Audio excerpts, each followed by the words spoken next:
Kicks, elbows, knees. But these are only 6 of the 8 limbs. The kick is a fundamental strike in Muay Thai. Like the jab in Western boxing, the kick is the long-range weapon of the sport.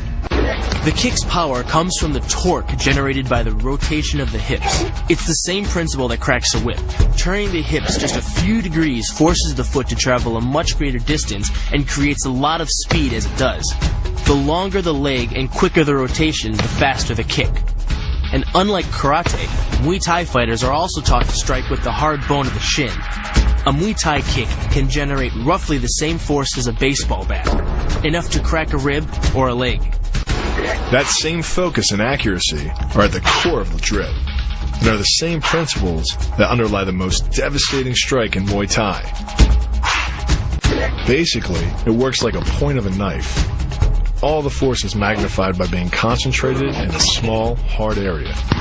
Even if the elbow doesn't deliver a knockout, it will almost always leave a nasty cut and often end a fight. With the long-range power angle kick and the fight-stopping elbow strike, we've made a good start at building our Muay Thai arsenal. But there's still a lot to learn. But the school could teach us another move to add to our arsenal. One that works seamlessly with weapons or without. The knee strike. Getting in close neutralizes the opponent's weapon advantage. Then, in the clinch, we bring the power of the knee to bear.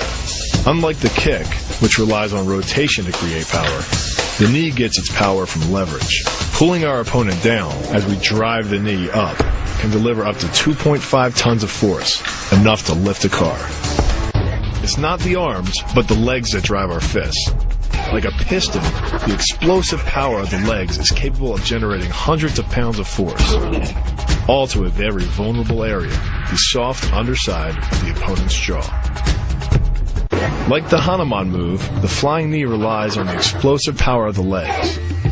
But rather than spread the power of our blow over 2 fists, it concentrates it into the spear point of the knee and combines it with the force of gravity. It's the equivalent of hitting our opponent in the chest with a sledgehammer. Kicks, elbows, knees. But these are only 6 of the 8 limbs.